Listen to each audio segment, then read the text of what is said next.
Hello, welcome. It's so much better with music in the background. I feel a little less awkward. I'm hoping that you are still able to hear me. I also don't know where my chat box went. And even though I don't usually have people here, I always like to keep it up on the off chance that people pop in. You know what I mean? But anyway, I hope you heard the music. I just realized I am connected to the DJI. So you may not have heard the music that was coming out from my computer, but that's all good. Welcome to Wedding Planning Wednesdays. It's that time of week again. Every week right now, I've been really busy. And so every week I'm like, do I even show up? But every week I come because I feel like it's my one moment that is really truly mine and that I get to kind of just like reground myself. And it makes me feel better, because I feel like this time is truly mine to share with you. And so I really thank you for being here if you are joining me today. My name is Jane Yu. This is Wedding Planning Wednesdays, a weekly live series where I dive into my favorite wedding topic of the moment. And since last month, I've been sort of focusing on themes. And this month, I really want to sort of focus on a season of learning, meaning I'm just going to share some lessons that I've learned in different scenarios, etc.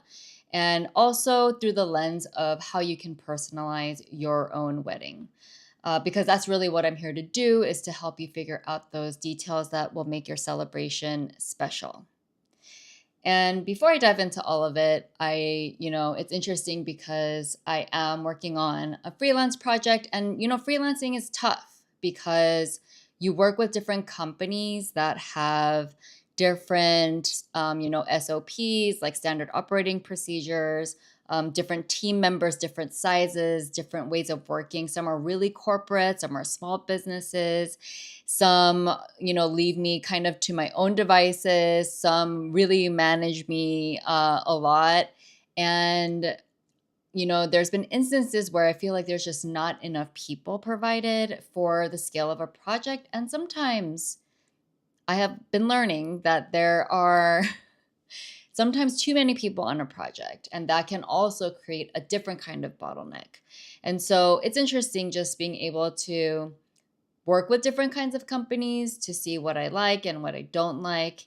And so, that's the beauty, I think, of freelancing, but also the biggest challenge of it. But that project is next week. So I'm not sure if I'll be able to hop on because I will be on site for events, but hopefully I will be able to make it at least on another day. Something that's been enhancing my life or just bringing me joy, I think, is just reminder of the fact that uh, I feel like I've just been so focused on work the past couple of weeks, but I think just making time, and I feel like this is something that I repeat a lot, but it's the truth. So just making time for friends and family and still having time to like hang out and have personal time, or honestly, the simple things like watching reality TV and eating Cheez Its on the couch. Like, that's one of my favorite things to do. So that's really been helping, especially sort of in this stressful time. And it's also my mom's birthday this week. So we're having family over. And sometimes that can feel stressful because you got to clean and you got to organize and do all the stuff, but also it's family. So I feel like it's a little less low pressure, or a little lower pressure than normal. Just keeping things as loose and breezy as possible within a chaotic time is really what I've been trying to focus on. I'm also, as a woman, I have mood swings and just different phases of life. And so I, have been trying to just manage that as well. And that's not always easy to do. But, awareness goes a long way. So that's just also something I've been dealing with this week, just levels of fatigue and all of that. But I feel like I'm coming out the other side of it.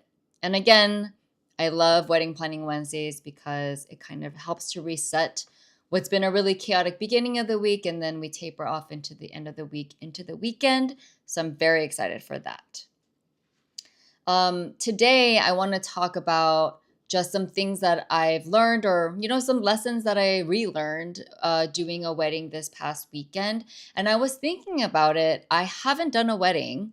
Uh, I didn't do a full wedding earlier this year. All of my second half of the year is really heavy with events, and so even though I have been doing other events. I haven't done a wedding in a few months, and sometimes like just getting back into it in terms of like being on site for like an entire day and doing all of the things, it takes a lot out of me. And as I get older, I feel like it takes more and more out of me. And so honestly, like I think getting my steps in every day and like working out, like that all helps, and good nutrition and all that.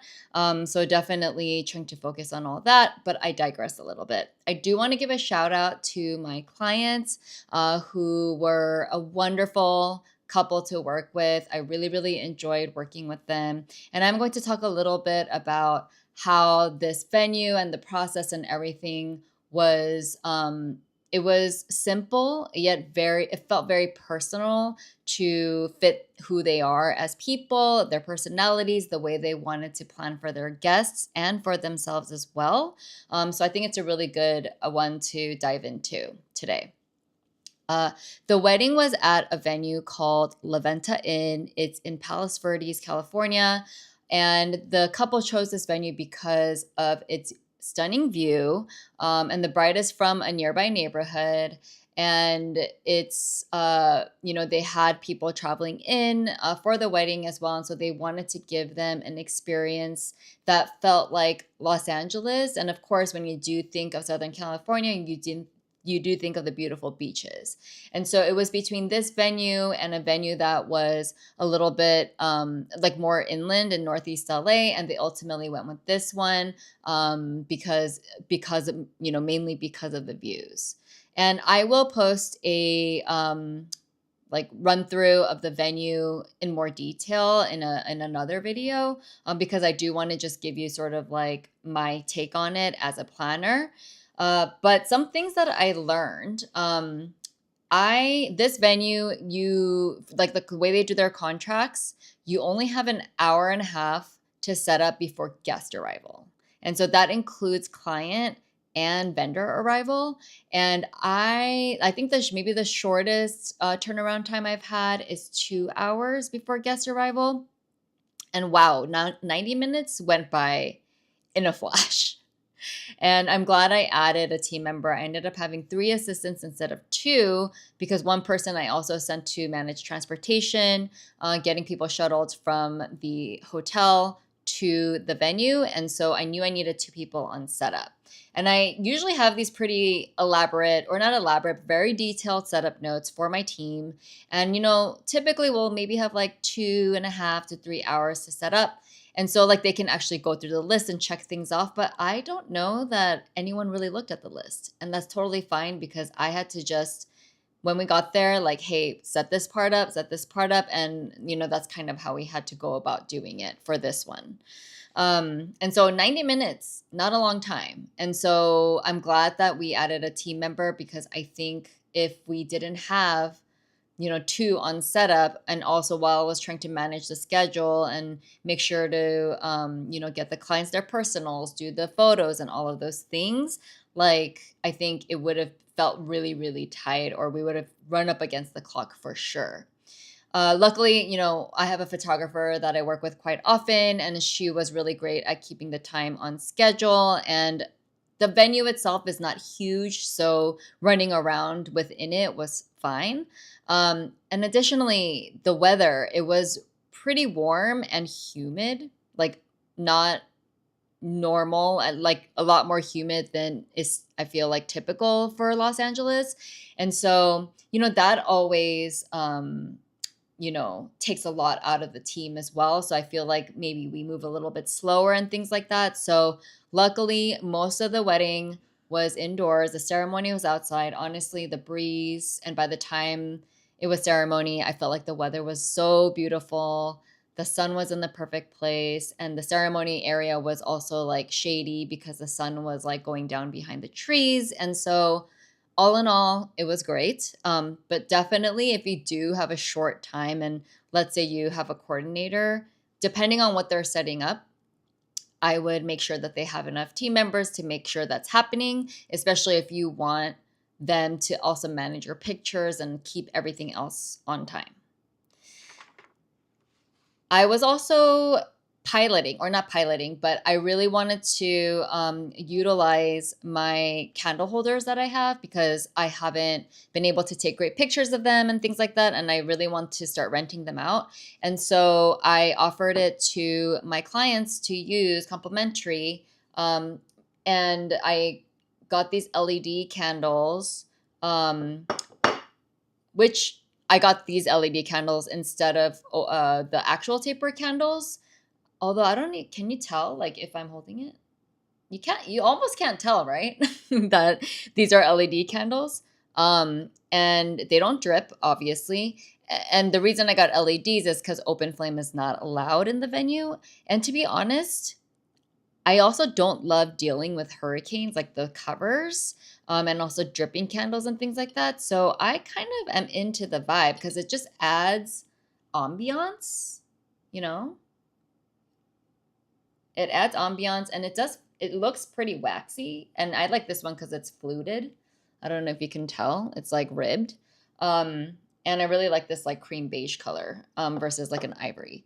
But yeah, I piloted these and that obviously also added to the setup time. So maybe if I hadn't had these candle holders, I might not have needed the additional person, but luckily we had a perfect team for it. So that was a learning too, because I did try to pre-clean all of the holders because they were a little bit dusty and stuff like that. But when you have a short set of time, I think having everything kind of ready to go. So like even pre-wiping down like frames that things go in, making sure all the signs are in the frames before the day, rather than assembling it on site.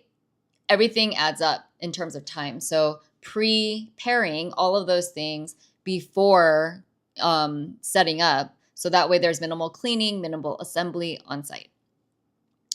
One thing I also did, I wanted to create a little bit more, of a beautiful not just a standard welcome like print, like a foam core board or something like that on an easel. And so we designed a fabric like sign that went over like it was like a 4-foot sign that kind of draped on the floor. I will link some photos below, hopefully soon, some detail links. And we draped it on like a stand, like a floor standing stand, so that, and then put flowers around it as well. And that was a welcome sign. It was like a white satin. One thing I learned about that, because that was my first time getting something done, I work with this vendor who does a lot of laser cutting. They do vinyls. They do some fabrication. And so it was my first time getting, it wasn't printing on fabric, but I believe they get the fabric and then they cut the vinyl. I'm not sure what the exact process is. And then they essentially stick it onto the fabric. And so, when it was initially delivered, the edges came a little bit jagged and like very frayed because it was raw cut. And I don't mind the raw cut, but I think specifying the like how the finish should be with the edges and everything, it needs to be very clear. And so the vendor is always great at fixing things if anything shows up that we're not happy with. So he was able to do it for me for the next day. And, we cleaned it all up on site because we didn't have time to get it sewed or anything like that to have a super clean edge. But I think it was, the raw edge I didn't mind because it was straight. And then my team basically cut off all the fringes on the side. And so it was definitely clean enough. But that's definitely something that I learned from this process. I think if you were going to print off of like Etsy or something like that, we could have ordered something a little more templated.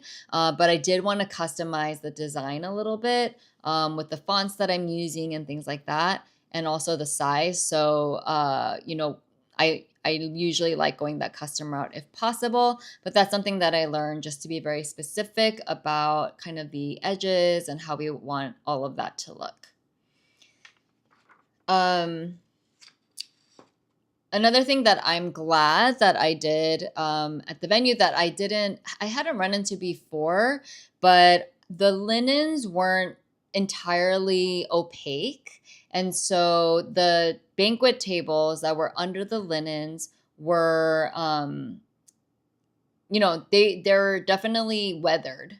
And so I think, they had like wooden tops. And so like when you cover it with the linen, especially for something like the cake table, it looked dirty even though the linen wasn't dirty. Luckily, I did have some extra linens on me because I just wanted to bring a few for other elements that I wanted to add it to. And so luckily, I did have a nicer linen for the cake table. But maybe that's something that, if you're working with a in-house catering company or something like that, just specifying like, hey, I want to make sure like the linens when they cover the tables, like all these imperfections aren't showing. And I think when you have a dining table, it's a little less noticeable because you have all this stuff on it. But if you imagine like a cake table where it's literally just the cake and a couple of things, especially in pictures, it can look dirty. And so I think that's something I hadn't encountered before. But again, there's something that you always learn. So that might be something that I add to my list of questions for caterers. Or just make sure like the linens are completely opaque and not too like translucent of like a poly cotton so that the table imperfections are going to show through.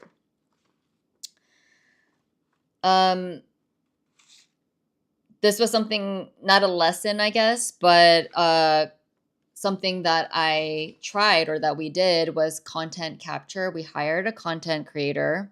It was our first time doing it. Usually, John and I take content for each other. I ask the team to take videos, but it's so tough to like really get those moments in a beautiful way. And everything's kind of like inconsistent. And so this time we did hire someone. We spent some money. And between the couple and us and the photographer, we actually, asked for a bunch of content together. And so we went in on it. And it was totally, for me anyway, like to get BTS, to get all the moments with the couple, totally worth it. Like money well spent. And I already got the previews like so quickly. And I loved working with the vendor. And I'm definitely going to be working with her again. And I'll probably actually drop an edited video in the link when I have it, or in the description when I have it, because it just alleviated like the extra layer of like another thing to do. And again, like I mentioned, this wedding, like the setup time was really short, and just everything that was happening was like, it felt really tight. And so we wouldn't have been able to capture all that content, you know?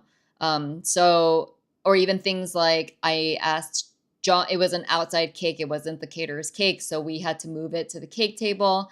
And, I asked John to help me because I can be known to be a klutz. And so I didn't want to drop the cake because God forbid I drop the cake. And he basically helped me move it. And she caught that moment where we were both doing it together. And I don't know, we may not have captured it, otherwise. And so it's little things like that I want to be able to look back on as well.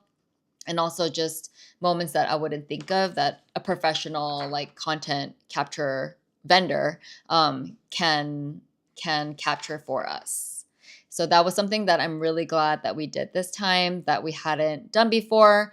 And especially when I work on a full service wedding, like from beginning to end, I think it's great to capture these moments because, I really put a lot of work and effort into helping design the wedding and figure out all the details. So I really wanted to capture all those things. I was also really sweaty, so I hope I have to look through all the footage to see. But I think, a lot of good moments were captured for sure. I did want to talk a little bit about how the couple, how what the couple's decisions really reflected like who they are as people, and really kind of leaned into their personalities as well. Like I mentioned, the venue from the start was chosen for a specific reason, and I think just from that alone, obviously venue is like the first domino to fall with planning. And everything was handled, with like everything that had to do with the wedding, like food and beverage, rentals, all of those tables and chairs and all of those things were handled by the caterer who manages the venue. And so like that process was pretty seamless. And I think when we were going through the design of the wedding, everything was we decided on a pretty minimal aesthetic as far as like the graphics were concerned. So from their save the dates to the invitations to the website, to everything that showed up on the day, everything was white, black and white. And I think black and white, you see kind of like those tried and true templates out there for sure. But I really feel like black and white can make things feel really elegant and elevated, and while keeping things pretty simple. And so I really liked working with them to get these things printed. And for some of the items, if this is not a plug or like an ad or whatever affiliate, but we use Zola for a lot of the things. So we ended up using Zola for invites and table numbers and place cards and the website and RSVP mechanism. And so it's nice to keep things within one of those platforms because it does help streamline things.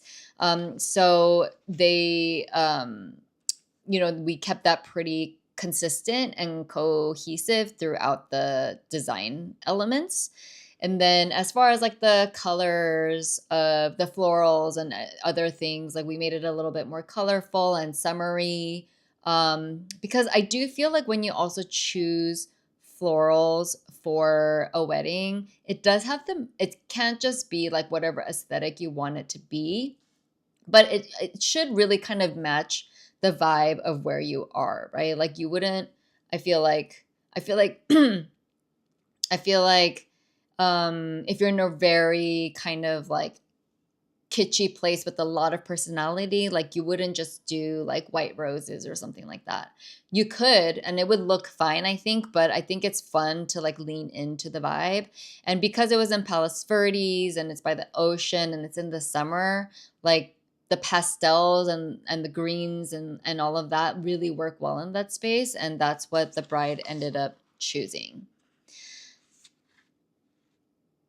A couple of things that they chose to do or not to do, which was reflective of who they are as people.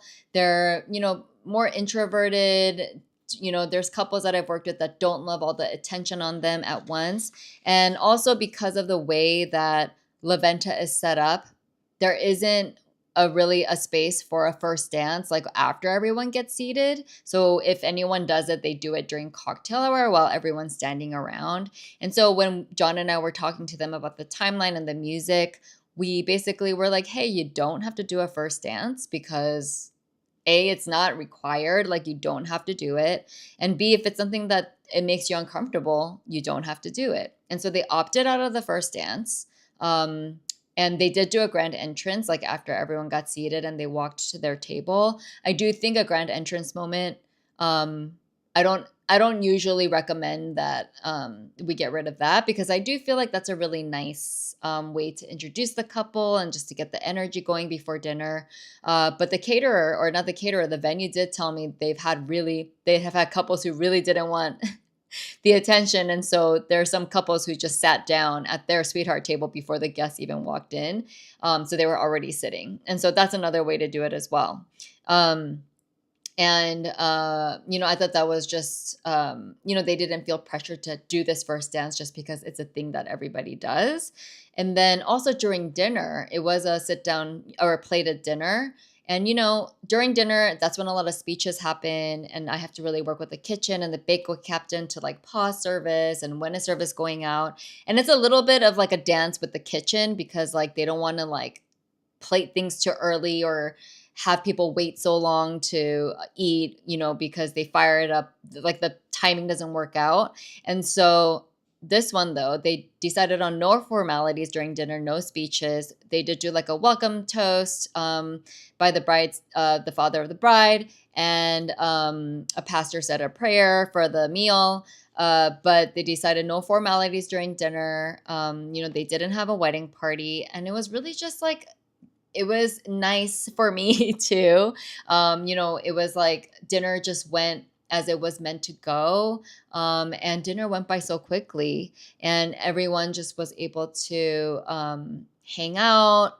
They had time to talk to everyone. At least I feel like they did. They did go around to the tables, and they were able to, I feel like, spend time with guests. And that's a lot of times people aren't able to do that because there's just so much programming, and so the day's already a blur. And so like for because I'm thinking, and even I'm thinking back to our wedding, and yeah, it's such a blur, and I felt like there wasn't much programming in ours either. But either way, it's such a blur, and so like I'm glad they had the time to like actually talk to their guests, and it's just so special because that's the one time that all your closest friends and family are in one space. Probably the only time, right, that they will be for the both of you, and so that remains true for every wedding that I plan. And I think it feels special every single time. And even uh, like touching base with the groom afterwards, and the bride as well. Just talking about that and just sharing their joy in that is very fulfilling and very meaningful and reminds me of why I do what I do. So I thought it was the perfect way to really kick off this wedding season. And great reminder that I love what I do. Because I know I talked a little bit about things that I don't love about being a wedding planner, but that just comes with the territory of anything that we do, right? And then I was also thinking about, so that's, I just to wrap that part up, I just loved how the venue itself really kind of was a reflection of who they were. Just the way they did dinner, no formalities and things like that. Just all their decisions that they made. And also they were really quick about their decisions. And I really appreciated that. And they also really trusted me to do my job. And that is a really big, what's the word? Like, not validation, but when clients really just let me do my job. Of course, I love collaborating and I love partnering, but with certain things, when they just let me do my thing, it's really helpful and appreciated because the trust goes a long way. And I feel like I can do a better job when people trust me to do it. And so, thank you.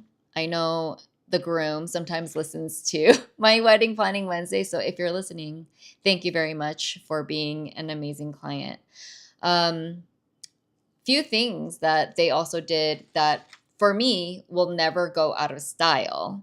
And no matter what the trends are or whatever, these are some things that I always recommend or suggest to my clients who are just not sure of what to do.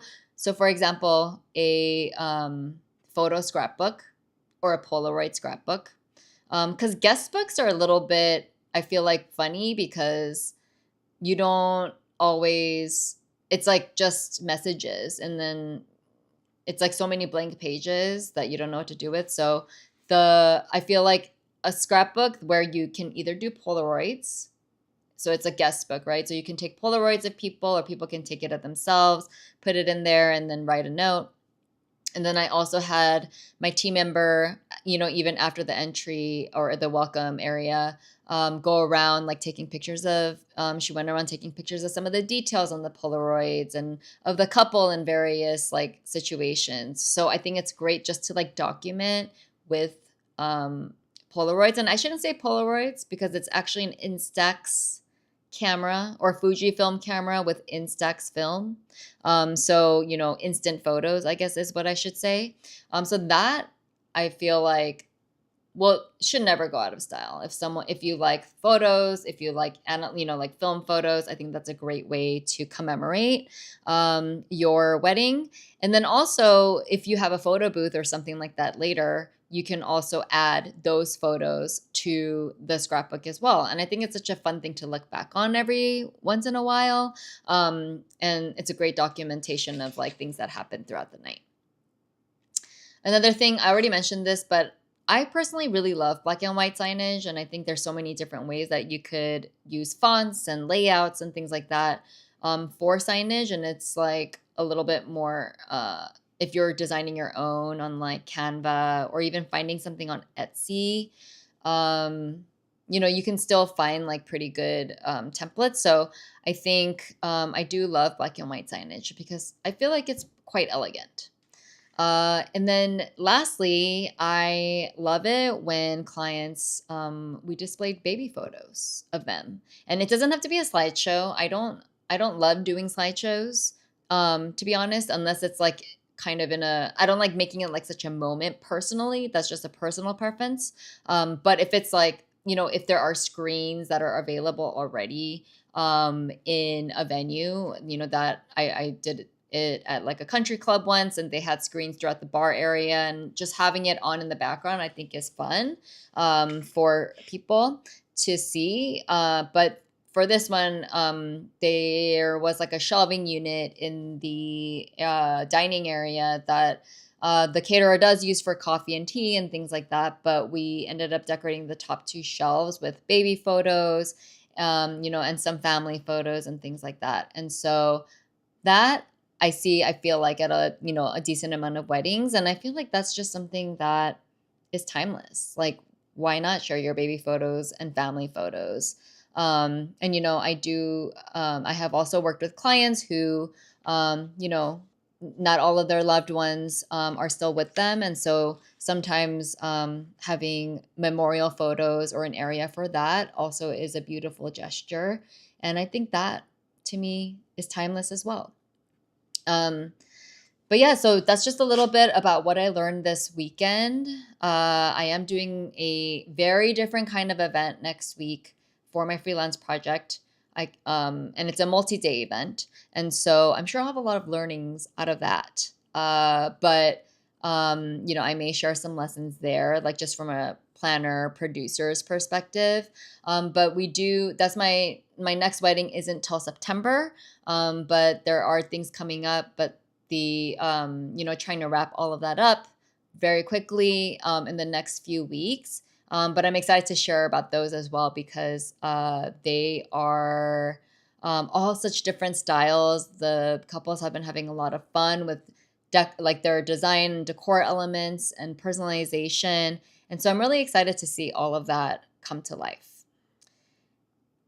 If you have anything, as always, that you want to discuss or want me to discuss, I hope some of these lessons are going to be helpful for you, whether you're a planner or a bride or a groom or a couple planning your wedding. I hope that some of these ideas are helpful. And I'm not sure exactly what else this season of learning will bring. It is also back to school season, so I kind of, not that I'm going back to school or I have kids that go to school, but I always feel like it's like the change in seasons from August to September, and things are kind of settling down, like summer is winding down and things like that. So, just getting back on track as usual, season of learning. So we'll see what happens in the next few weeks with that. But yes, please drop anything that you'd like to learn about or hear from me about. And if you like this video, I'd love it if you could subscribe to my channel for more content or press like, that thumbs up button for me. And if you could share it also just with your community, with industry people, with other people that might enjoy this content, because it will definitely help support my channel and help other people discover it as well.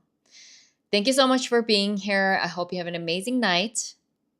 This is Wedding Planning Wednesdays, and I'll see you next time.